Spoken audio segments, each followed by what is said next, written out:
ಪಾಠ ಶುರು ಮಾಡೋಣ.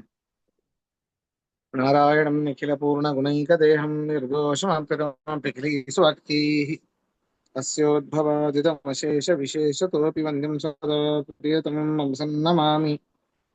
ಅಭ್ರಮಂ ಭಂಗರಹಿತಂ ಅಜಡಂ ವಿಮಲಂ ಸದಾ ಆನಂದತೀರ್ಥಮತುಳಂ ಭಜೆ ತಾಪತ್ರಯಾಪಹಂ. ಪೃಥ್ವೀಮಂಡಲಮಧ್ಯಸ್ಥಾಃ ಪೂರ್ಣಬೋಧಮತಾನುಗಾಃ ವೈಷ್ಣವಾಃ ವಿಷ್ಣುಹೃದಯಾಃ ತಾನ್ ನಮಸ್ತೆ ಗುರುನ್ ಮಮ.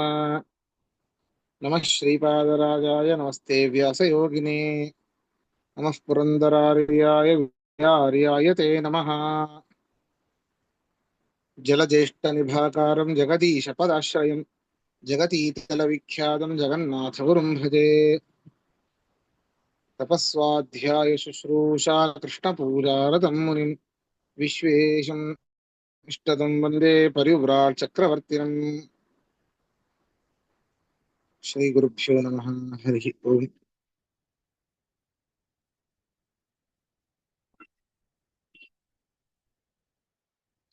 ಹರಿಕಥಾಮೃತ ಸಾರ ಗುರುಗಳ ಕರುಣದಿಂದ ಪನಿತು ಪೇಳುವೆ ಪರಮ ಭಗವತ್ ಭಕ್ತರಿದನಾದರದಿ ಕೇಳುವುದು. ಹರಿಕಥಾಮೃತ ಸಾರ ಗುರುಗಳ ಕರುಣದಿಂದ ಪನಿತು ಪೇಳುವೆ ಪರಮ ಭಗವತ್ ಭಕ್ತರಿದನಾದರದಿ ಕೇಳುವುದು. ಮೂರನೇ ಸಂಧಿ ವ್ಯಾಪ್ತಿ ಸಂಧಿ 24ನೇ ಪದ್ಯ. ವಾರಿಜಾಪ್ತನ ಕಿರಣಮಣಿಗಳ ಸೇರಿ ತತ್ತದ್ವರ್ಣಗಳನ್ನು ವಿಕಾರಗೈಸದೆ ನೋಳ್ಪರಿಗೆ ಕಂಗೊಳಿಸುವಂದದಲ್ಲಿ ಮಾರಮಣ ಲೋಕತ್ರಯದೊಳಿಹ ವಿಧ ಜೀವರೊಳಗಿದ್ದು ವಿಹಾರ ಮಾಡುವನವರ ಯೋಗ್ಯತೆ ಕರ್ಮವನುಸರಿಸಿ. ಹಿಂದಿನ ಒಂದು ತಾತ್ಪರ್ಯವನ್ನೇ ಹೇಳ್ತಾ ಇದ್ದಾರೆ. ಪರಮಾತ್ಮನಿಗೆ ವೈಷಮ್ಯ ದೋಷ ಇಲ್ಲ ನೋಡ್ರಿ. ವಾರಿಜಾಪ್ತನ ಕಿರಣ ಮಣಿಗಳ ಸೇರಿ ತತ್ತದ್ವರ್ಣಗಳನ್ನು ವಿಕಾರಗೈಸದಿ ನೋಳ್ಪರಿಗೆ ಕಂಗೊಳಿಸುವುದು. ವಾರಿಜ ಕಮಲ, ಆ ಕಮಲಗಳಿಗೆ ಆಪ್ತನಾದವನು ಸೂರ್ಯ. ಇದನ್ನ ದೃಷ್ಟಾಂತವನ್ನ ಹೇಳ್ತಾ ಇದ್ದೇನೆ, ದಾಷ್ಟಾಂತಿಕ ಬೇರೆ, ದೃಷ್ಟಾಂತ ಇಲ್ಲಿ ಸೂರ್ಯ ಮತ್ತು ಕಿರಣಗಳು, ಸೂರ್ಯ ಮತ್ತು ಮಣಿಗಳು. ವಾರಿಜಾಪ್ತನ ಸೂರ್ಯನ ಕಿರಣಗಳು ಹೇಗೆ ಬೇರೆ ಬೇರೆ ಮಣಿಗಳಿರ್ತವೆ, ವಜ್ರ, ನೀಲ, ಕೆಂಪು ಅಂತ. ಇಲ್ಲಿ ವಜ್ರ ಅಂತಂದ್ರೆ ಅದು ಟ್ರಾನ್ಸ್ಪರೆಂಟ್, ಸ್ವಚ್ಛವಾದದ್ದು. ಸೂರ್ಯನ ಕಿರಣ ಹೇಗಿರ್ತದೆ ಹಾಗೆ ಅದರಲ್ಲಿ ಪ್ರತಿಫಲವಾಗ್ತದೆ. ವಜ್ರ ಇದು ಸಾತ್ವಿಕಕ್ಕೆ ಒಂದು ಉದಾಹರಣೆ. ನೀಲ ಇದು ರಾಜಸಿಕಕ್ಕೆ ಉದಾಹರಣೆ. ಹವಳ ಕೆಂಪು, ಕೆಂಪು ಅಂದ್ರೆ ಹವಳ, ಇದು ತಾಮಸಿಕಕ್ಕೆ ಉದಾಹರಣೆ. ಹೀಗೆ ಸೂರ್ಯನ ಕಿರಣ ವಜ್ರದಲ್ಲಿ ಬಿದ್ದಾಗ ಅದು ತನ್ನ ಅದರಲ್ಲಿ ಯಾವ ವರ್ಣವೂ ಇಲ್ಲ, ಯಾವ ಆಸೆ ಆಕಾಂಕ್ಷೆಗಳಿಲ್ಲ ಅಂತ ಸಾತ್ವಿಕರು ಅಂತಂದ್ರೆ. ಆ ವರ್ಣದ, ಆ ಒಂದು ವಸ್ತುವಿನ, ಆ ಒಂದು ವಜ್ರದ ಏನು ಒಂದು ಬಣ್ಣ ಇದೆಯೋ, ಆ ಚಾಕಚಕ್ಯತೆ ಅನ್ನುವಂತ ಏನು ಬಣ್ಣ ಇದೆಯೋ ಆ ಒಂದು ಬಣ್ಣವೇನೆ ನಮಗೆ ಕಾಣಿಸುತ್ತೆ. ನೀಲಮಣಿ ಅದರಲ್ಲಿ ಸೂರ್ಯನ ಕಿರಣ ಹಾದು ಹೋದಾಗ ನೀಲವಾಗಿ ಕಾಣುತ್ತೆ. ಹವಳದಲ್ಲಿ ಸೂರ್ಯನ ಕಿರಣಗಳು ಹಾದು ಹೋಗೋದೇ ಇಲ್ಲ. ಆದ್ದರಿಂದ ಅದರಲ್ಲಿ ಯಾವ ಪ್ರತಿಫಲನವೇ ಇಲ್ಲ ಅದರಲ್ಲಿ. ಆದ್ದರಿಂದ ಹಾಗಾದ್ರೆ ಸೂರ್ಯನ ಕಿರಣಗಳು ಬೀಳುವಂಥದ್ದು ಮೂರೂ ಮಣಿಗಳಿಗೂ, ಈ ಮೂರೂ ಒಂದು ವಸ್ತುಗಳಿಗೂ ಸಮಾನವಾಗಿ ಬೀಳುತ್ತೆ. ಆದರೆ ಆಯಾಯ ವಸ್ತುವಿನ ಯೋಗ್ಯತೆಗೆ ಅನುಸಾರವಾಗಿ ಅವುಗಳು ನಮ್ಮ ಕಣ್ಣುಗಳಿಗೆ ತೋರುತ್ತೆ. ಇದು ಶುದ್ಧವಾದದ್ದು ವಜ್ರ, ಇದು ನೀಲಮಣಿ, ಇದು ಹವಳ ಅನ್ನೋದು ಗೊತ್ತಾಗುತ್ತೆ. ಹೌದಾ? ಇದರಲ್ಲಿ ಸೂರ್ಯನ ಕಿರಣದ್ದೇನು ತಪ್ಪಿಲ್ಲ, ಅದು ಹೇಗಿದೆಯೋ ಹಾಗೆ ಮೂರರ ಮೇಲೂ ಕೂಡ ಅಟ್ ಎ ಟೈಮ್ ಬೀಳ್ತಾ ಇದೆ. ಆದರೆ ಆಯಾಯ ವಸ್ತುವಿನ ಯೋಗ್ಯತೆ ಹೇಗಿದೆ ಹಾಗಾಗಿ ಅವುಗಳು ಇನ್ನುಳಿದ ಜನರಿಗೆ ಕಾಣಿಸ್ತಾ ಇದೆ. ಹಾಗೆ ಪರಮಾತ್ಮ ಮಾರಮಣ ಲೋಕತ್ರಯದೊಳು ಇಹ ಮೂರು ವಿಧ ಜೀವರೊಳಗಿದ್ದು ಮಾಡುವ ಅವರವರ ಯೋಗ್ಯತೆ ಕರ್ಮವ ಅನುಸರಿಸಿ ಆಯಾಯ ವಜ್ರ ನೀಲ ಹವಳ ಮಣಿಗಳ ಒಂದು ಯೋಗ್ಯತೆಗೆ ಅನುಸಾರವಾಗಿ ಸೂರ್ಯನ ಕಿರಣಗಳು ಬಿದ್ದಾಗ ಅವುಗಳು ಅದೇ ರೀತಿ ಕಂಡ್ವು. ಹಾಗೆ ಮಾರಮಣ ಮಾಯಾರಮಣ ಲಕ್ಷ್ಮೀ ರಮಣ ಪರಮಾತ್ಮ ಲೋಕತ್ರಯದೊಳಿಹ ಅಲ್ಲ 14 ಲೋಕಗಳು ಅಂತ ಹೇಳ್ತೇವೆ ನಾವು. ಚತುರ್ದಶ ಭುವನಾನಿ ಅಂತ ಹೇಳ್ತೇವೆ. ಮತ್ತೆ ಇವರು ಬರೀ ಲೋಕತ್ರಯ ಅಂತ ಹೇಳ್ತಾರಲ್ಲ, ಚತುರ್ದಶ ಲೋಕಗಳು ಅಂತ ಹೇಳ್ತೇವೆ ಅಂತಂದ್ರೆ, ಮೊದಲನೇದ್ದು ನೋಡಿ ಭೂಲೋಕ ಅಂತ ಇಟ್ಕೊಳ್ಳಿ. ಭೂಲೋಕದ ಮೇಲಿನ ಎಲ್ಲಾ ಲೋಕಗಳು ಕೂಡ ಊರ್ಧ್ವಲೋಕ ಅಂತ ಅದು ಒಂದೇ ಕ್ಯಾಟಗರಿ ಸೇರುತ್ತೆ. ಭುವಃ ಸ್ವಾಹ ಈ ರೀತಿ ಮುಂದೆ ಎಲ್ಲ ಬರುವಂತಹ ಎಲ್ಲಾ ಲೋಕಗಳು ಕೂಡ ಜನೋಲೋಕ, ಸತ್ಯಲೋಕ, ತಪೋಲೋಕ, ಮಹರ್ಲೋಕ, ಸತ್ಯಲೋಕ ಅಲ್ಲಿಯ ತನಕ ಮೇಲೆ ಬರುವಂತಹ ಎಲ್ಲಾ ಲೋಕಗಳು ಊರ್ಧ್ವ ಲೋಕಗಳು, ಅದು ಒಂದೇ ಕ್ಯಾಟಗರಿ ಸೇರಿದ್ದು. ಭೂಲೋಕದ ಕೆಳಗಡೆ ಬರುವಂತಹ ಅತಲ ವಿತಲ ಸುತಲ ತಲ ಅತಲ ರಸ ಅತಲ ಮಹಾತಲ ಪಾತಾಲ ಈ ಎಲ್ಲಾ ಲೋಕಗಳು ಕೂಡ ಅಧೋಲೋಕ ಅಂತ ಹೇಳಿ ಒಂದೇ ಕ್ಯಾಟಗರಿ.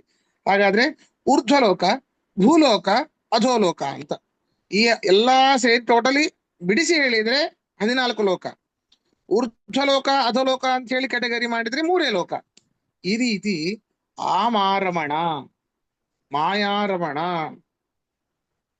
ಲೋಕತ್ರಯದೊಳು ಈ 3 ಲೋಕದಲ್ಲಿ ಇರುವಂತಹ 3 ವಿಧ ಜೀವರೊಳಗಿದ್ದು, ಯಾರು 3 ವಿಧ? ದೇವ, ಮಾನವ, ದಾನವ. ದೇವತೆಗಳು, ಮಾನವರು, ದಾನವರು.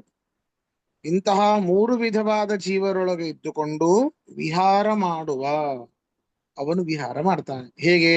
ಸೂರ್ಯನ ಕಿರಣಗಳು ಆಯಾಯ ಮಣಿಗಳಲ್ಲಿ ಹೇಗೆ ಅದು ಪ್ರವೇಶ ಮಾಡಿದಾಗ ಆಯಾಯ ಮಣಿಗಳ ಯೋಗ್ಯತೆಯನ್ನ ಹೇಗೆ ಅದು ತೋರಿಸುತ್ತೋ, ಮಣಿಗಳ ಸ್ವರೂಪವೇ ಹಾಗೆ, ಆದ್ರಿಂದ ಅದು ಹಾಗೆ ಕಾಣೋದು. ಹಾಗೆ ಪರಮಾತ್ಮ ಸೂರ್ಯನಿಗೆ ಸದೃಶನಾದವನು. ಆ ಸೂರ್ಯನ ಸದೃಶನಾದ ಪರಮಾತ್ಮ ಈ 3 ವಿಧವಾದ ಸಾತ್ವಿಕ, ರಾಜಸಿಕ, ತಾಮಸಿಕ 3 ವಿಧವಾದ ಜೀವರೊಳಗೆ ಇದ್ದುಕೊಂಡು ಪರಮಾತ್ಮ ಅವರವರ ಯೋಗ್ಯತೆಗೆ ಅನುಸಾರವಾಗಿ ಕರ್ಮವನ್ನ ಮಾಡಿಸ್ತಾನೆ. ಅದರಿಂದ ಅವನದ್ದೇನೂ ಆಟ ಇಲ್ಲ ಇಲ್ಲಿ. ಈ ವಜ್ರ ಬೆಳ್ಳಿಗೆ ಯಾಕಿದೆ? ಅದು ಅದರ ಸ್ವಭಾವ ಅಷ್ಟೇ, ಏನ್ ಮಾಡ್ಲಿಕ್ಕೆ ಆಗೋದಿಲ್ಲ. ನೀಲಮಣಿ ನೀಲವೇ ಯಾಕಿದೆ? ಅದು ಅದರ ಸ್ವಭಾವ. ಹಾಗೆ ಪ್ರತಿಯೊಬ್ಬ ಜೀವರಿಗೂ ಕೂಡ ಅವರವರ ಒಂದು ಸ್ವಭಾವ ಇರ್ತದೆ. ಆಯಾಯ ಸ್ವಭಾವಕ್ಕೆ ಅನುಸಾರವಾಗಿ ಪರಮಾತ್ಮ ಒಳಗಡೆ ಇದ್ದುಕೊಂಡು ಆಯಾಯ ಕರ್ಮಗಳನ್ನೇ ಮಾಡಿಸ್ತಾನೆ. ತಾಮಸ ಸ್ವಭಾವದವರು ತಿಪ್ಪರ್ಲಾಗ ಹಾಕಿದ್ರೂ ಕೂಡ ಅವರು ಸಾತ್ವಿಕವಾದ ಕೆಲಸವನ್ನ ಮಾಡ್ತಾರೆ ಅಂತ ಇಲ್ಲ. ಅಕಸ್ಮಾತ್ ಸಾತ್ವಿಕವಾದ ಕೆಲಸವನ್ನ ಮಾಡಿದರೂ ಡಾಂಭಿಕ ಸುಮ್ನೆ ಮತ್ತೊಬ್ಬರಿಗೆ ತೋರಿಕೆಯಾಗಿ ಮಾಡ್ತಾರೆ ಹೊರತು ಮನಸ್ಫೂರ್ತಿಯಾಗಿ ಮಾಡೋದಿಲ್ಲ. ಈ ರೀತಿಯಾಗಿ ಪರಮಾತ್ಮ ಆಯಾಯ ಜೀವರ ಯೋಗ್ಯತೆಗೆ ಅನುಸಾರವಾಗಿ ಅವರೊಳಗೆ ಇದ್ದುಕೊಂಡು ಕರ್ಮವನ್ನ ಮಾಡಿಸ್ತಾನೆ. ಆದ್ರಿಂದ ಅವನಿಗೆ ವೈಷಮ್ಯ ದೋಷ ಇಲ್ಲ ಅನ್ನುವಂಥದ್ದನ್ನ ಇಲ್ಲಿ ದಾಸರು ಸ್ಪಷ್ಟಪಡಿಸ್ತಾ ಇದ್ದಾರೆ. ಪ್ರಶ್ನೆ ಇದ್ರೆ ಕೇಳಿ.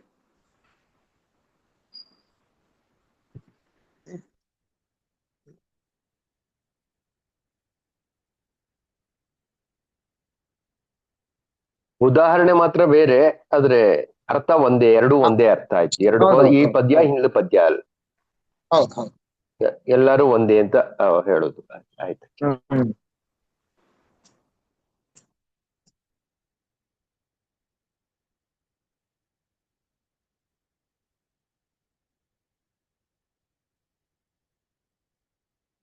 ಸರಿ. ಜಲವನಪಹರಿಸುವ ಘಳಿಗೆ ಬಟ್ಟಲನುಳಿದು ಜೈ ಘಂಟೆ ಕೈ ಪಿಡಿದೆಳೆದು ಹೊಡೆ ಬಂದದಲ್ಲಿ ಸಂತತ ಕರ್ತೃತಾನಾಗಿ ಹಲಧರಾನುಜ ಪುಣ್ಯ ಪಾಪದ ಫಲಗಳನ್ನು ದೇವಾಸುರರ ಗಣದೊಳು ವಿಭಾಗವ ಮಾಡಿ ಉಣಿಸುತ್ತ ಸಾಕ್ಷಿಯಾಗಿಪ್ಪ. ಅವರವರು ಮಾಡುವಂತಹ ಕರ್ಮಗಳಿಗೆ ಆಯಾ ಕರ್ಮಗಳಿಗೆ ಅನುಸಾರವಾಗಿ ಫಲಗಳ ಭೋಗವನ್ನ ಅವರವರಿಗೇನೆ ಕೊಡ್ತಾನೆ ಪರಮಾತ್ಮ ಅಂತ. ಹೇಗೆ?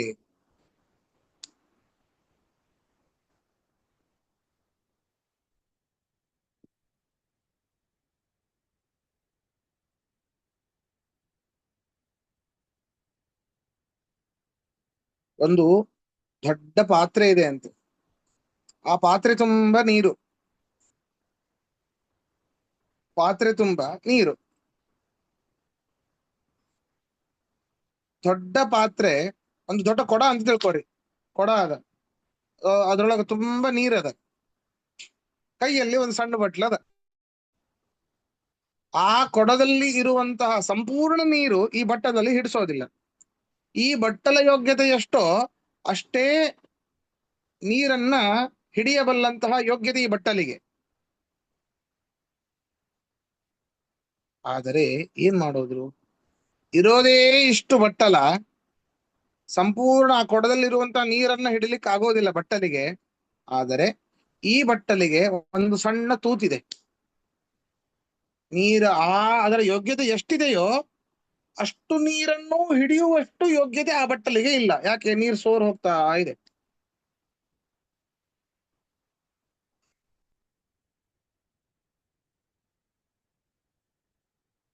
ಅಷ್ಟೇ ಅಲ್ಲ, ಕೆಲವೊಮ್ಮೆ ಬಟ್ಟಲಿಗೆ ತೂತು ಇರೋದಿಲ್ಲ, ಛಿದ್ರ ಇರೋದಿಲ್ಲ, ಛೇದ ಇರೋದಿಲ್ಲ. ಆವಾಗ ಅವರು ಯೋಗ್ಯತೆಯನ್ನ ಮೀರಿ ಮೀರಿ ಮೀರಿ ಮೀರಿ ನೀರನ್ನ ತುಂಬಿಕೊಂಡು ಮುಳುಗಿ ಹೋಗಿಬಿಡ್ತಾರೆ. ಮಾಡಬಾರದ ಕೆಲಸವನ್ನ ಮಾಡಿ ಮಾಡಿ ಮಾಡಿ ಸಮಯ ಬಂದಾಗ ಅವರು ಮುಳುಗಿ ಹೋಗ್ತಾರೆ. ಇಲ್ಲಿ ನೋಡಿ, ಆ ಬಟ್ಟಲಿಗೆ ಸದೃಶರಾದವರು ಯಾರು ಗೊತ್ತಾ? ಜೀವಿಗಳು, ಜೀವರು. ಬಟ್ಟಲು ಅಂತಂದ್ರೆ ದೊಡ್ಡ ಕೊಡ ಪರಮಾತ್ಮ, ಆ ಕೊಡದಲ್ಲಿ ಇರುವಂತಹ ನೀರು ಅವನ ಗುಣಗಳು. ಆ ಕೊಡದಲ್ಲಿ ಇರುವಂತಹ ನೀರನ್ನ ಸಂಪೂರ್ಣವಾಗಿ ತಿಳಿಯುವಷ್ಟು, ಹಿಡಿಯುವಷ್ಟು ಆ ಬಟ್ಟಲಕ್ಕೆ ಯೋಗ್ಯತೆ ಇಲ್ಲ. ಆದರೆ ಅದರ ಯೋಗ್ಯತೆ ಎಷ್ಟಿದೆ ಅಷ್ಟಾದ್ರೂ ಆ ಪರಮಾತ್ಮನ ಗುಣಗಳನ್ನ ಆ ನೀರನ್ನ ಹಿಡ್ಕೊಳ್ಬಹುದು. ಹಾಗೆ ಆ ಪರಮಾತ್ಮನ ಗುಣಗಳನ್ನು ಸಂಪೂರ್ಣವಾಗಿ ತಿಳಿಯುವಷ್ಟು ಯೋಗ್ಯತೆ ಜೀವನಿಗೆ ಇಲ್ಲ. ಆದರೂ ಇವನಿಗೆ ಏನಿದೆ ಗೊತ್ತಾ? ಬಟ್ಟಲ ಸದೃಶನಾದ ಒಬ್ಬ ಜೀವನಿಗೆ ಒಂದು ಛಿದ್ರ ಇದೆ, ತೂತಿದೆ. ಇರೋ ಪರಮಾತ್ಮ ಗುಣಗಳನ್ನು ತಿಳ್ಕೊಂಡ್ರೂ ಕೂಡ ಮರೆತು ಹೋಗ್ತಾನೆ. ಅದೇ ಅಜ್ಞಾನ. ಬಟ್ಟಲಿಗೆ ತೂತಿದೆ, ಅಕಸ್ಮಾತ್ ಆಗಿ ತೂತು ಇಲ್ಲದೆ ಹೋಗಿದ್ರೆ ಸಂಪೂರ್ಣ ನೀರು ತುಂಬ್ತಾ ಇತ್ತು. ಅದರ ಯೋಗ್ಯತೆ ಎಷ್ಟಿದೆ ಅಷ್ಟು. ಹಾಗೆ ಈ ಬಟ್ಟಲ ಸದೃಶನಾದ ಜೀವನಿಗೂ ಕೂಡ ಒಂದು ತೂತಿದೆ, ಅದೇ ಅಜ್ಞಾನ. ಇನ್ ಕೆಲವರು ಇರ್ತಾರೆ, ಜೀವರು ಅಂತಂದ್ರೆ ದಾನವರು ಬರ್ತಾರೆ. ಅವರು ಮಾಡಬಾರದ ತಪ್ಪನ್ನ ಮಾಡಿ ಮಾಡಿ ತಮ್ಮ ಪಾಪ ಕರ್ಮಗಳನ್ನ ಮಾಡಿ ಅವರು ನೀರಲ್ಲಿ ಮುಳುಗಿ ಹೋಗ್ತಾರೆ. ಅವರಿಗೆ ಬೇರೆ ಉದಾಹರಣೆಯನ್ನು ಕೊಡ್ತಾರೆ ಬಿಡಿ. ಅಷ್ಟೇ ಅಲ್ಲ, ಈ ಇವತ್ತಲ್ಲ ನಾಳೆ ಪರಮಾತ್ಮ ಉಪಾಸನೆಯನ್ನ ಮಾಡ್ತಾ ಪರಮಾತ್ಮನ ಅಪರೋಕ್ಷ ಜ್ಞಾನವನ್ನ ಪಡೆದುಕೊಂಡು ಆ ತೂತನ್ನ ಮುಚ್ಚಿಕೊಳ್ಳಬಹುದು. ಅಂತಹ ಆ ಜೀವಿಗಳು ಭಗವದ್ ಭಕ್ತರು ಅಂತ ಏನಿರ್ತಾರೆ, ಆವಾಗ ತಮ್ಮ ಯೋಗ್ಯತೆಗೆ ಅನುಸಾರವಾಗಿ ಅವರು ಪರಮಾತ್ಮನ ಗುಣಗಳನ್ನ ತಿಳಿತಾರೆ. ಆವಾಗ ಅವರು ಆ ಪರಮಾತ್ಮನ ಗುಣಗಳಲ್ಲೇ ಮುಳುಗಿ ಹೋಗ್ತಾರೆ. ಅಂತ ಆತ್ಮ ಅವರನ್ನ ಮೋಕ್ಷಕ್ಕೆ ಕರೆದುಕೊಂಡು ಹೋಗ್ತಾನೆ ಸಮಯ ಬಂದಾಗ. ಅದೇ ಹೇಳಿದ್ದಿಲ್ಲಿ, ಜಲವನಪಹರಿಸುವ ಘಳಿಗೆ ಬಟ್ಟಲ ನುಳಿದು. ಇದು ಇಷ್ಟೇ ಸಾಕು, ಬಟ್ಟಲನು ಇಷ್ಟೇ ಬೇಕಿಲ್ಲಿ. ಜಲವನಪಹರಿಸುವ ಘಳಿಗೆ ಬಟ್ಟಲನು, ಇದು ಜೀವಿಗಳಿಗೆ ಅನುಸಾರವಾದದ್ದು. ಅಂದ್ರೆ ಈಗ ಜ್ಞಾನ, ಭಕ್ತಿ, ವೈರಾಗ್ಯ ಇತ್ಯಾದಿಗಳು ಇರುವಂತಹ ಈ ಬಟ್ಟಲ ಸದೃಶರಾದ ಭಕ್ತರು ಅಂತ ಏನಿದ್ದಾರೆ ಅವರನ್ನ ಪರಮಾತ್ಮ ಶಿಕ್ಷಿಸೋದಿಲ್ಲ. ಮತ್ತೆ ಮುಂದೆ ಹೇಳ್ತಾರೆ, ಜೈ ಗಂಟೆ ಕೈ ಪಿಡಿದೆಳೆದು ಹೊಡೆವಂದದಲ್ಲಿ. ಜೈಗಂಟೆ ಅಂತಂದ್ರೆ ಜಾಗಂಟೆ ಅಂತ ಅರ್ಥ. ಪೂಜೆ ಮಾಡಬೇಕಾದ್ರೆ ನಾವು ಬಾರಿಸ್ತೇವೆ, ಕೈಯಲ್ಲಿ ಗಟ್ಟಿಯಾದ ಕೋಲನ್ನ ಹಿಡ್ಕೊಂಡಿರ್ತೇವೆ. ಸೌಂಡ್ ಬರ್ಲಿ ಅಂತ ಹೇಳಿ ಜೋರಾಗಿ ಬಾರಿಸಿದ್ದೇ ಬರೀ ಇಡೀ ಕೇಳಿಸ್ಬೇಕು. ಹಾಗೆ ಇಲ್ಲಿ ಜಾಗಂಟೆ ಸದೃಶರಾದವರು ದೈತ್ಯರು. ಆ ಜಾಗಂಟೆಯನ್ನ ಹೊಡೆದು ಹೊಡೆದು ಹೊಡೆಯುವಂತಹ ಒಬ್ಬ ವ್ಯಕ್ತಿ ಬೇಕಲ್ಲ. ಜಾಗಂಟೆ ಸುಮ್ಮನೆ ನೆಲಕ್ಕಿಟ್ಟರೆ ಬಾರಿಸ್ತದ? ಅದು ಬಾರಿಸೋದಿಲ್ಲ. ಆ ಹೊಡೆಯುವಂತಹ ವ್ಯಕ್ತಿ ಪರಮಾತ್ಮ. ಅವನು ತನ್ನ ಕೈ, ಆ ಒಬ್ಬ ಪುರುಷ ವ್ಯಕ್ತಿ ಕೈಯಿಂದ ಹೊಡೆಯೋದಿಲ್ಲ, ಅವನು ಕೈಯಲ್ಲಿ ಒಂದು ಕೋಲು ಬೇಕು. ಆ ಕೋಲು ಯಾರು? ವಾಯುದೇವರು. ಆ ವಾಯುದೇವರನ್ನು ತನ್ನ ಕೈಯಲ್ಲಿ ಹಿಡಿದುಕೊಂಡು ಜಾಗಂಟೆ ಸದೃಶರಾದ ದೈತ್ಯರನ್ನ ಅವರು ಮಾಡಿದಂತಹ ಪಾಪಕರ್ಮಗಳಿಗೆ ಅನುಸಾರವಾಗಿ ಜೋರಾಗಿ ಶಿಕ್ಷೆ ಮಾಡ್ತಾನೆ, ಬಾರಿಸ್ತಾನೆ. ಸುಮ್ನೆ ಮಾಡೋದಿಲ್ರಿ. ಕಾಲವನ್ನ ಅನುಸರಿಸಿ ಎಲ್ಲವೂ ಅಷ್ಟೇ. ಭಗವದ್ಭಕ್ತರನ್ನ ಉದ್ಧಾರ ಮಾಡಬೇಕಾ, ಅದು ಸಮಯ ಬರಬೇಕು. ದೈತ್ಯರನ್ನೂ ಸಂಹಾರ ಮಾಡಬೇಕಾ, ಅವರಿಗೆ ಶಿಕ್ಷೆ ಕೊಡಬೇಕಾ, ಅದಕ್ಕೂ ಸಮಯ ಬರಬೇಕು. ತಲ್ಲಣಿಸದಿರು ಕಂಡ್ಯ ತಾಳು ಮನವಿ. ಎಲ್ಲದಕ್ಕೂ ಅಷ್ಟೇ. ಕೆಟ್ಟದಾಗ್ಲಿಕ್ಕೂ ಯಾರಾದ್ರೂ ಕೆಟ್ಟದ್ ಮಾಡಿದ್ರ ಮನಸ್ಸಲ್ಲಿ ಅನ್ಕೊಡ್ರಿ, ತಲ್ಲಣಿಸಿದ್ರು ಕಂಡ್ಯ ತಾಳು ಮನವಿ. ನೀವು ಒಳ್ಳೇದು ಮಾಡಿದ್ರು ನಿಮ್ಗೆ ಒಳ್ಳೇದಾಗ್ತಿಲ್ವಾ, ತಲ್ಲಣಿಸಿದ್ರು ಕಂಡ್ಯ ತಾಳು ಮನವಿ. ಹೀಗೆ ಆ ಭಗವದ್ಭಕ್ತರಲ್ಲದೇ ಇರುವಂತಹ ದೈತ್ಯರು ಮಾಡಿರುವಂತಹ ಆ ಅವರ ಯೋಗ್ಯತಾನುಸಾರವಾದ ಪಾಪಕರ್ಮಗಳಿಗೆ ಜಾಗಂಟೆ ಸದೃಶರಾದ ದೈತ್ಯರನ್ನ ಒಬ್ಬ ವ್ಯಕ್ತಿ ಅಂದ್ರೆ ಪರಮಾತ್ಮ ವಾಯುದೇವರೆಂಬ ಕೋಲಿನಿಂದ ಹೊಡಿತಾನೆ. ಹೀಗೆ ಹೊಡೆದು ಹೊಡೆದು ಹೊಡೆದು ಅವರಿಗೆ ಶಿಕ್ಷೆ ಕೊಡುತ್ತಾನೆ. ಹೀಗೆ ಜೈಗಂಟೆ ಕೈಪಿಡಿದೆಳೆದು ಹೊಡೆವಂದದಲ್ಲಿ ಸಂತತ ಕರ್ತೃತಾನಾಗಿ. ಅಂದ್ರೆ ಯಾರು ಇಂತಹ ನನ್ನ ಭಕ್ತರನ್ನ ಉದ್ಧಾರ ಮಾಡಬೇಕು, ಇವರು ನನ್ನ ಭಕ್ತರು ಅಂತ ಅವನಿಗೆ ಅನಿಸ್ಬೇಕ್ರಿ. ಇವರನ್ನ ಉದ್ಧಾರ ಮಾಡಬೇಕು ಅಂತ ಅವನಿಗೆ ಅನಿಸ್ಬೇಕು, ನಮಗಲ್ಲ. ನಾವೆಷ್ಟೇ ಹೋಮ ಅವನ ಪಾಠ ಪ್ರವಚನ ಏನು ಮಾಡಿದ್ರು ಕೂಡ ಅವನು ಒಲಿಯೋದಿಲ್ಲ. ಅವನಿಗೆ ಅನಿಸ್ಬೇಕು, ನಾನು ಇವನಿಗೆ ನನ್ನ ದರ್ಶನ ಕೊಡಬೇಕು ಅಂತ. ಅದು ಯಾವಾಗ? ಅದು ಸಮಯ ಬರಬೇಕು. ಹೀಗೆ ಪ್ರತಿಯೊಂದಕ್ಕೂ ಸಮಯದ ಮಿತಿ ಇದೆ. ಆ ಸಮಯ ಬಂದಾಗ ಪರಮಾತ್ಮ ಅವರನ್ನ ಉದ್ಧಾರ ಮಾಡುತ್ತಾನೆ, ಅವರಿಗೆ ಶಿಕ್ಷೆಯನ್ನ ಕೊಡುತ್ತಾನೆ. ಸಂತತ ಕರ್ತೃತಾನಾಗಿ. ನೋಡಿ, ಆ ದೈತ್ಯರೊಳಗಿದ್ದು ಪಾಪಕರ್ಮಗಳನ್ನ ಮಾಡಿಸುವಂತಹ ವ್ಯಕ್ತಿಯೂ ಇವನೇ. ಯಾಕೆ? ಅವರ ಯೋಗ್ಯತೆಯೇ ಹಾಗಿದೆ. ಭಕ್ತರಲ್ಲಿದ್ದು ಪುಣ್ಯ ಕರ್ಮಗಳನ್ನ ಮಾಡಿಸುವಂತಹ ಪರಮಾತ್ಮನು ಇವನೇ. ಯಾಕೆ? ಅವರ ಯೋಗ್ಯತೆ ಹಾಗಿದೆ. ಅದನ್ನ ಹೇಳಿದ್ದು. ಹಲಧರಾನುಜ. ಹಲಧರ ಬಲರಾಮ, ಹಲಾಯುಧ ಒಂದು. ನೇಗಿಲವನ ಆಯುಧ ಬಲರಾಮನದ್ದು. ಆ ಹಲಧರನ ಅನುಜ ಕೃಷ್ಣ ಪರಮಾತ್ಮ. ಹಲಧರಾನುಜ ಪುಣ್ಯ ಪಾಪದ ಫಲಗಳನ್ನು ದೇವಾಸುರರ ಗಣದೊಳು. ನೋಡಿ, ಅವರವರು ಮಾಡಿದಂತಹ ಪುಣ್ಯ ಪಾಪದ ಫಲಗಳು ಅಂತ ಏನೇನಿದೆ, ದೇವರಿಗೆ, ದೇವತೆಗಳಿಗೆ, ಅಸುರರಿಗೆ, ಜೀವಿಗಳಿಗೆ ಅಂತ ವಿಭಾಗವ ಮಾಡಿ ಉಣಿಸುತ್ತ ಸಾಕ್ಷಿಯಾಗಿಪ್ಪ. ಅವರವರ ಯೋಗ್ಯತೆಗೆ ಅನುಸಾರವಾಗಿ ಅವರು ಮಾಡಿದಂತಹ ಇಂದ್ರಿಯ ಜನಿತವಾದ ಪುಣ್ಯ ಪಾಪಕ ಕರ್ಮಗಳನ್ನ, ಪುಣ್ಯ ಪಾಪ ಕರ್ಮಗಳ ಆ ಫಲಗಳನ್ನ ದೇಹಾಂತರ್ಗತನಾದಂತಹ ಜೀವಿಗಳಿಗೆ, ದೇಹದಲ್ಲಿರುವಂತಹ ಜೀವ ಅಷ್ಟರಲ್ಲಿ ಅದೇ ದೇಹದಲ್ಲಿ ತತ್ವಾಭಿಮಾನಿ ದೇವತೆಗಳು ಇದ್ದಾರೆ, ಅಸುರರೂ ಇದ್ದಾರೆ. ಮಾಡಬಾರದು ಕೆಟ್ಟ ಕೆಲಸವನ್ನು ಮಾಡಿಸೋರು ಅವರೇ ಜೀವಿಗಳಿಂದ. ಆದ್ದರಿಂದ ಇಂತಹ ಜೀವಿಗಳಿಗೆ, ದೇವತೆಗಳಿಗೆ, ಅಸುರರಿಗೆ ಅವರವರು ಮಾಡಿದ ಒಂದು ಕರ್ಮಗಳಿಗೆ ಅನುಸಾರವಾಗಿ ಫಲಾಫಲಗಳನ್ನ ಕೊಡುತ್ತಾನೆ ಪರಮಾತ್ಮ.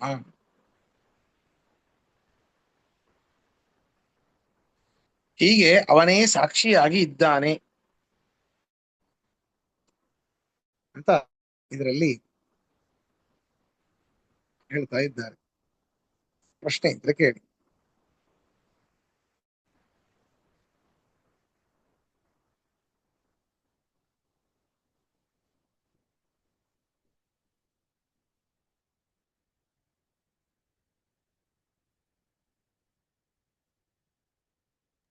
ಆಚಾರ್ಯ ಅದೇನು ಎಕ್ಸಾಂಪಲ್ ಕೊಟ್ರಿ ಸರಿ ಗೊತ್ತಾಗ್ಲಿಲ್ಲ. ತಳ್ಳನಿ ಯಾವುದು? ತಳ್ಳನಿಸೋ ಏನು ಅಂದ್ರು. ತಲ್ಲಣಿಸದಿರು ಕಂಡ್ಯ ತಾಳು ಮನವೇ. ಅದು ಗ್ರೂಪ್ನಾಗ ಹಾಕ್ತೀರಾ ಅದೊಂದ್ ಲೈನ್? ಹಾ ಹಾ ಹಾ. ಅಲ್ಲ, ಪದ್ಯನೇ ಇದೆ, ಹಾಡಿದೆ ಇದು. ಅದೇ ಒಂದ್ ಲೈನ್ ಹಾಕಿ ಆಮೇಲೆ ನಾವು ಹೊಡ್ಕೊ. ಸರಿ ಸರಿ, ಲಿಂಕ್ ಕಳಿಸ್ತೀನಿ. ಹಾ ಸರಿ. ದಾಸರ ಪದ. ಹಾ ಹೌದು. ಕೇಳಿಲ್ಲ ನಾನಿದು. ಸರಿ ಸರಿ, ಮುಂದೆ ಇನ್ನೊಂದು ಮಾಡೋಣವಾ? ಮಾಡ್ಬೋದು. 6 minutes, 5 minutes. ಹೊಂದಿಕೊಂಡಿಹ ಸರ್ವರೊಳು ಸಂಬಂಧವಾಗದೆ ಸಕಲ ಕರ್ಮ ವರಂದದಲ್ಲಿ ತಾ ಮಾಡಿಸಿ ತತ್ಫಲಗಳುಣದೆ ಕುಂದದಣು ಮಹತ್ಯ ನಿಪಘಟ ಮಂದಿರದಿ ಸರ್ವತ್ರ ತುಂಬಿಹ ಬಾಂದಳದ ತೆರೆನಂತೆ ಇರುತಿಪ್ಪನು ರಮಾರಮಣ.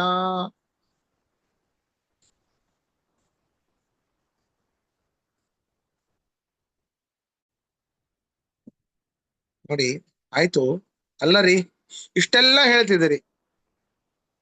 ಈಗ ಬಟ್ಟೆ ಮೇಲೆ ಕಲೆ ಆಯ್ತು ಅಂತ ಆದ್ರೆ, ಬಟ್ಟೆ ಒಳಗಡೆ ಇರುವಂತಹ ಬಹಳ ಅತ್ಯಂತ ನಿಬಿಡವಾಗಿ ಇರುವಂತಹ ದಾರಗಳಿಗೂ ಕೂಡ ಕಲೆ ಆಗುತ್ತೆ. ಬಟ್ಟೆ ಕಲೆ ಆಗಿದ್ದು ಒಳಗಡೆ ಇರೋ ದಾರಗಳಿಗಲ್ಲ, ಹೇಳಿಕ್ಕಾಗತ್ತ? ಇಲ್ಲ. ಯಾವ ಕಲೆ ಆಗಿರ್ತದೋ ಅದೇ ಜಾಗದಲ್ಲಿ ಅತ್ಯಂತ ಆಪ್ತವಾಗಿ ಹೊಂದಿಕೊಂಡಿರುವಂತಹ ಆ ದಾರಗಳಿಗೂ ಕೂಡ ಕಲೆ ಆಗತ್ತೆ. ಹಾಗೆ ಹೊಂದಿಕೊಂಡಿಹ, ಹಾಗಾದ್ರೆ ಪರಮಾತ್ಮ ಎಲ್ಲರಲ್ಲೂ ಇದ್ದಾನೆ, ದೈತ್ಯರಲ್ಲೂ ಇದ್ದಾನೆ. ದೈತ್ಯರು ಮಾಡುವಂತಹ ಪಾಪದ ಕರ್ಮದ ಫಲ ಅವನಿಗೆ ಬರಲಿ, ಜೀವರು ಮಾಡುವಂತಹ ಪುಣ್ಯದ, ಸಾತ್ವಿಕ ಜೀವರು ಮಾಡುವಂತಹ ಪುಣ್ಯ ಕರ್ಮಗಳ ಫಲ ಅವನಿಗೂ ಬರಲಿ ಅಂತಂದ್ರೆ ಇಲ್ಲ, ಅದು ಬರೋದಿಲ್ಲ. ಯಾಕೆ ನೋಡಿ, ಹೊಂದಿಕೊಂಡಿಹ ಸರ್ವರೊಳು, ಎಲ್ಲರಲ್ಲೂ ಇದ್ದಾನೆ ಪರಮಾತ್ಮ. ಸಂಬಂಧವಾಗದೆ, ಎಲ್ಲರಲ್ಲೂ ಇದ್ದಾನೆ, ಆದ್ರೆ ಯಾರ ಸಂಬಂಧವೂ ಅವನಿಗೆ ಇಲ್ಲ.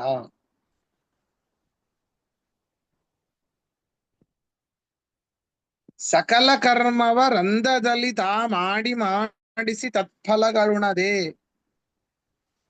ನೋಡಿ, ಆ ರಮಾರಮಣ ವ್ಯಾಪ್ತನಾಗಿ ಇದ್ದಾನೆ, ಎಲ್ಲರಲ್ಲೂ ಇದ್ದಾನೆ. ಹೇಗಿದ್ದಾನಂತಂದ್ರೆ, ಯಥಾಕಾಶ ಸ್ಥಿತೋ ನಿತ್ಯ ಆಯು ಸರ್ವಗತೋ ಮಹಾ ತಥಾ ಸರ್ವಾಣಿ ಭೂತಾನಿ ಮತ್ಸ್ಥಾನಿತ್ಯುಪಧಾರಯ ಎಂಬುದಾಗಿ ನಾವು ಹಿಂದೆ ಗೀತಾ ಪಾಠದಲ್ಲಿ ಕೇಳಿದ್ದೇವೆ.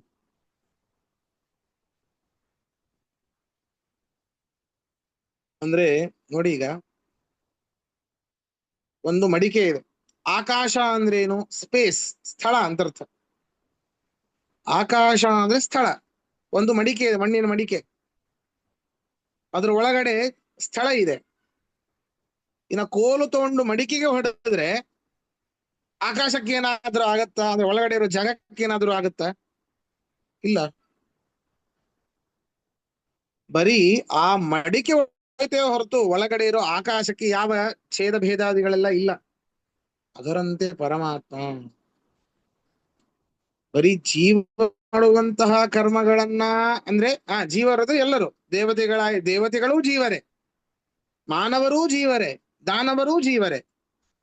ಜೀವರು ಮಾಡುವಂತಹ ಸಕಲ ಕರ್ಮಗಳಿಂದ ಸಕಲ ಕರ್ಮಗಳ ಫಲ ಅವನಿಗೆ ಬರೋದಿಲ್ಲ. ಆಕಾಶದಂತೆ ಅವನು ನಿರ್ಲಿಪ್ತನಾಗಿದ್ದಾನೆ.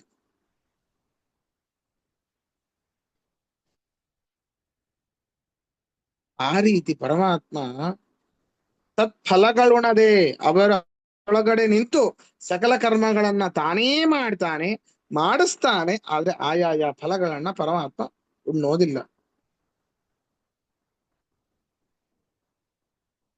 ಕುಂದದಣು, ಅವನಿಗೆ ಯಾವ ಅಧಿಕ ಅಂತ ಇಲ್ಲ, ಅವನು ಈಗ ಹೆಚ್ಚಾದ ಅಂತಿಲ್ಲ. ಅಂದ್ರೆ ಇನ್ನೂ ಹೇಳಬೇಕು ಅಂದ್ರೆ, ಇರುವೆಯಲ್ಲಿ ಇರುವಂತಹ ಪರಮಾತ್ಮನ ಸ್ವರೂಪ ಆನೆಯಲ್ಲಿ ಇರುವಂತಹ ಪರಮಾತ್ಮನ ಸ್ವರೂಪ ಎರಡೂ ಒಂದೇ. ಅಷ್ಟು ಬಿಡಿ. ಜೀವಿಗಳು ಅಂತ ಇಟ್ಕೊಂಡ್ಬಿಡಿ. ಒಂದು ಜೀವದ ಆಕಾರ ಏನು? ನಾವೆಲ್ಲ ಇರುವೆ ಸಣ್ಣದಿದೆ, ಅದರಿಂದ ಇರುವೆಯಲ್ಲಿ ಜೀವದ ಪ್ರಮಾಣ ಸಣ್ಣಿದೆ, ಪರಿಮಾಣ ಸಣ್ಣದಿದೆ ಅಂತ ಹೇಳಿಕ್ಕೆ ಆಗುವುದಿಲ್ಲ. ಆನೆ ದೊಡ್ಡದಿದೆ, ದೊಡ್ಡ ದೇಹ, ಆದ್ರೆ ದೊಡ್ಡ ಜೀವ ಅದರಲ್ಲಿದೆ, ತಪ್ಪು. ಇಬ್ಬರಲ್ಲೂ ಇರುವಂತಹ ಜೀವದ ಪರಿಮಾಣ ಒಂದೇ. ಆ ಜೀವರಲ್ಲಿರೋ ಪರಮಾತ್ಮನ ಸ್ವರೂಪವೂ ಒಂದೇ. ಹಾಗೆ ಅವನಿಗೆ ನೀವು ಆಧಿಕ್ಯ ಅನ್ನೋದು ಇಲ್ಲೇ ಇಲ್ಲ ಅವನಿಗೆ. ಯಾರ್ಯಾರು ಅತ್ಯಂತ ಅಣುವಾದದ್ದು ಅಂತ ಯಾವುದೇ ದೇವಿಯೋ ಆ ಅತ್ಯಂತಲೂ ಅಣು ಪರಮಾತ್ಮ. ಅಣೋರಣೀಯಾನ್ ಮಹತೋ ಮಹೀಯಾನ್. ಅಣಸ್ವರೂಪಿಯಾದ ಜೀವನ ಸ್ವರೂಪದಲ್ಲೂ ಇದ್ದಾನೆ. ಅತ್ಯಂತ ಮಹತ್ತಾಗಿ ಎನಿಸಿರುವಂತಹ ಮಹತ್ತಾದದ್ದು ಆಕಾಶ, ಅದಕ್ಕಿಂತಲೂ ಮಹತ್ತಾಗಿದ್ದಾನೆ ಪರಮಾತ್ಮ. ಅದನ್ನೇ ಹೇಳಿದ್ದಿಲ್ಲಿ ಘಟ ಮಂದಿರದಿ. ನೋಡಿ, ಘಟ ಅಂತ ಅದಕ್ಕೆ ಕೊಟ್ಟಿದ್ದು. ನಾ ಹೇಳಿದೆ ಮಡಿಕೆ ಅಂತ. ಘಟ ಅಂದ್ರೆ ಮಡಿಕೆ. ಘಟ ಮಂದಿರದಿ ಅಂತಂದ್ರೆ ಘಟವೆಂಬ ಒಂದು ದೃಷ್ಟಾಂತ. ಅದರ ಒಳಗಡೆ ಹೇಗೆ ಆಕಾಶ, ಆ ಕೋಲ್ ತಗೊಂಡು ಹೊಡೆದ್ರೆ ಆ ಮಡಿಕೆ ಭೇದ ಆಗತ್ತೆ ಹೊರತು ಒಳಗಡೆ ಇರೋ ಆಕಾಶಕ್ಕೆ ಏನು ಭೇದಾದಿಗಳು ಆಗೋದಿಲ್ಲ. ಹಾಗೆ ಈ ಸ್ಥೂಲ ದೇಹ ಎನ್ನುವಂಥದ್ದು ಆ ಘಟದ ಹಾಗೆ, ಮಡಿಕೆ ಇದ್ದ ಹಾಗೆ. ಏನು ಮಾಡಿದರೂ ಈ ಜೀವನಿಗೆ ಅವನು ಮಾಡಿದಂತಹ ಒಳಗಡೆ ಪರಮಾತ್ಮ ನಿಂತೇ ಮಾಡಿಸಿರೋದು. ಆದರೆ ಆ ಪುಣ್ಯ ಪಾಪಾದಿಗಳ ಲೇಪ ಈ ಜೀವನಿಗಾಗತ್ತೆ ಹೊರತು ಪರಮಾತ್ಮನಿಗೆ ಆಗೋದಿಲ್ಲ. ಯಾಕೆ? ಪರಮಾತ್ಮನು ಆಕಾಶ ಸದೃಶ, ಸರ್ವತ್ರ ತುಂಬಿಹ. ಹೇಗೆ ಆ ಘಟದ ಮಧ್ಯದಲ್ಲಿ ಇರುವಂತಹ ಆಕಾಶ ಏನಿದೆ ಸರ್ವತ್ರ ತುಂಬಿಕೊಂಡಿದೆ. ಚರಾಚರವಾದ ಅಂದ್ರೆ ಒಳಗಡೆನೂ ಇದೆ, ಹೊರಗಡೆನೂ ಇದೆ.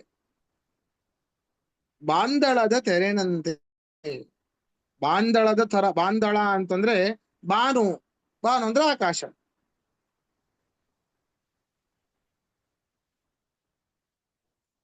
ಆ ಆಕಾಶದ ಹಾಗೆ ಘಟದಲ್ಲಿರೋ ಆಕಾಶ ಬೇರೆಯಲ್ಲ, ಹೊರಗಡೆ ಬೇರೆ ಕಡೆ ಇರುವಂತಹ ಆಕಾಶ ಬೇರೆಯಲ್ಲ.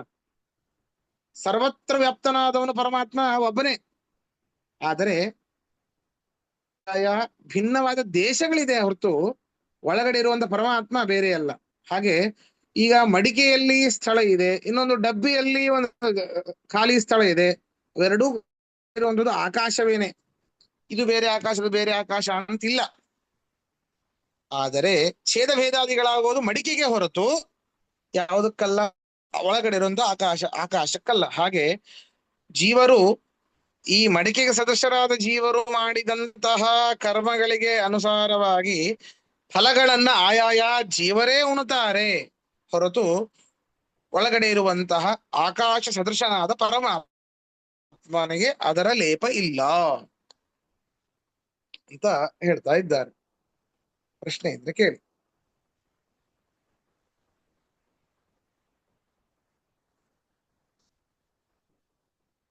ಭಾರದಳ ಅಂದ್ರೆ ಸೂರ್ಯನ ಆಕಾಶನ? ದಳ ಆಕಾಶ. ಆಕಾಶ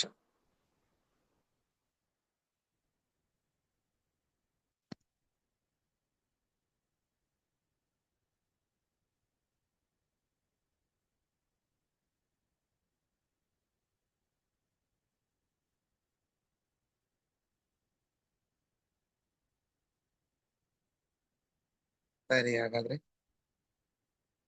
ಇವತ್ತಿನ ಪಾಠವನ್ನು ಮುಗಿಸೋಣ. ಶ್ರೀಕೃಷ್ಣ ಅರ್ಪಣಮಸ್ತು. ನಮಸ್ಕಾರ ಆಚಾರ್ಯ.